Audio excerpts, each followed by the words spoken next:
Anong dating sa inyo, sir, nung mga nagiging parang patutsadahan, batikusan yung remarks ni former President Duterte na patayin yung 15 senador para makapasok yung kanyang pambato sa senatorial race? Anong dating sa inyo, sir, noon? Delikado yung mga ganong salita, sana i-discourage na yun. Mm-hmm.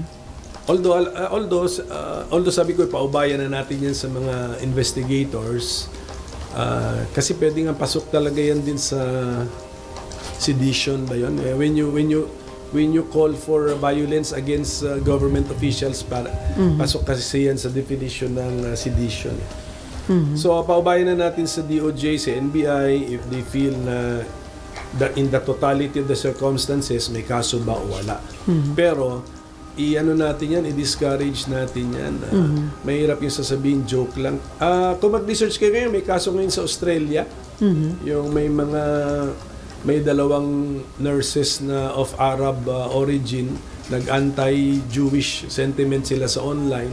Ngayon, binabalikan sila, sabi nila, joke only. Ang sabi ng mga Australian law enforcers doon at saka government officials, hindi pwedeng bayaan natin itong mga ganitong delikadong mga pananalita na calling for violence and then sasabihin mo joke only. Kasi di ba yung bomb joke nga, yung pag nag-joke ka na may bomba. I-discourage natin ito at wag natin ito parang i-encourage. Kaya how do you discourage an act? Sometimes kinakasuhan mo yan para ma-discourage. And Sir, follow-up considering ko lang former yun. president siya, sir, di ba?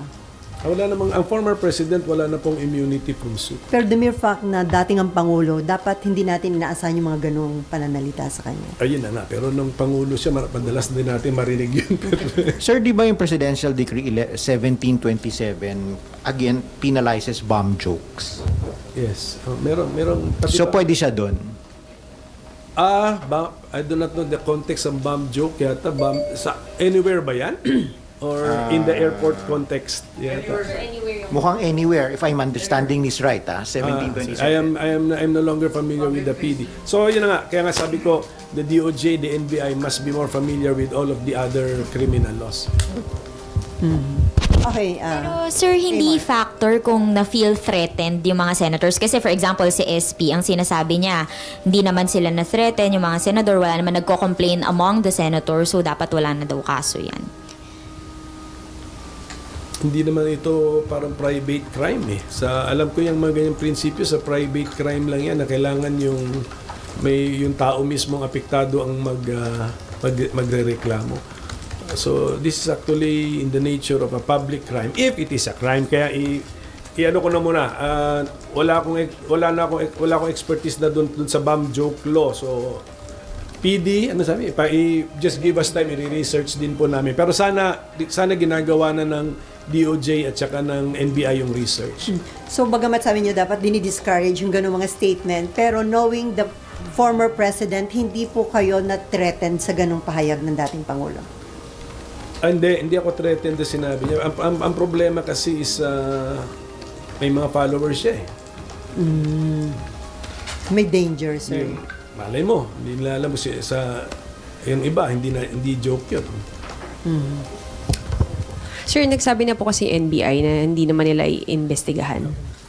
Hindi ko na ima-micromanage ang NBI. Kung ayaw na ng NBI, so be it. So be it.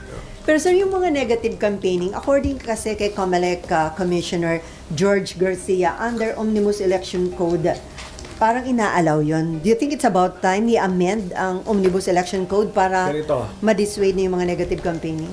Yung positive, ito nga, napansin ko na yung negative campaigning noon pa, kaya research ko na yan noon pa, mga 3 elections ago pa o 4 elections ago. Yung positive campaigning, kailangan mo i-identify sarili mo, di ba? Kunyari, mag-aalalagay ka ng ad o maggagawa ka ng mga printed materials paid for by, then the candidate paid by, then the payor plus the name and address. Dapat ang negative campaign ganun din. Kung sakaling ipi-place ang mga negative campaign, kasi tama siya, pagbasa ko rin ng election code doon, allowed eh. But ang problema nila, pinapayagan nila yung mga pailalim na tira eh. Dapat pag may negative campaigning ka, ilabas mo na rin. Dapat nandun paid for and paid by. Pero malabo yung paid for. Siguro paid by. Kasi it's against a candidate. Ilabas. Dapat hindi pwedeng nakatago. Because it is actually allowed. So, okay lang na allowed yun, sir.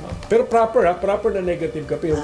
Wag botohin si pwede yun, pero wag yung Papatay. mga chismis or whatever, libelous. May kaso ka pa rin.